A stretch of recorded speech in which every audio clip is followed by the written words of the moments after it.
ভালো না খারাপ এরকম প্রশ্ন কিন্তু আছে, উপকার না ক্ষতি। আমি বলবো যে আমাদের বিজ্ঞান বা ডাক্তাররা কখনো হস্তমৈথুন করতে নিষেধ করে না। হস্তমৈথুন করলে বরং শরীরের উপকার।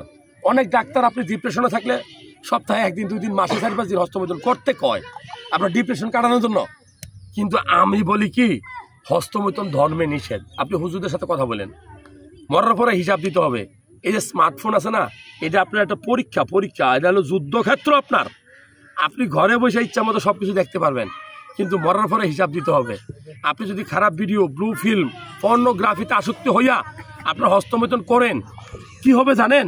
ওই যে বলছি 3-4 দিন করলে কোনো সমস্যা নাই, কিন্তু আপনি খারাপ কাজ একবার শুরু করলে সেটা কি 3-4 দিন করবেন নাকি প্রত্যেক দিনই করবেন?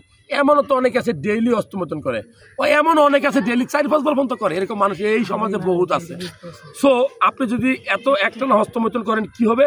আপনার মেজাজ কিটকিট হবে, আপনি আসক্ত হয়ে যাবেন, এখান থেকে বেরোতে পারবেন না, ডিপ্রেশন কাজ করবে, পুরুষ সঙ্গে সাইজ ছোট বড় হইতে পারে, আপনার অন্ডকোষও ঝুলে যেতে পারে অনেক সময়, কারণ আপনি হাতের মাধ্যমে অনেক বেশি প্রেশার ক্রিয়েট করবেন। শুক্রাণুর সংখ্যা কমবে, কারণ টেস্টোস্টেরন লেভেলটা কমবে, বাবা হওয়াটা টাফ হবে, এক সময় আপনি এই বিয়া করতে ডরাইবেন। যাই হোক, হস্তমৈথুন ভালো না মন্দ আপনারা যাচাই করবেন, বাছাই করবেন।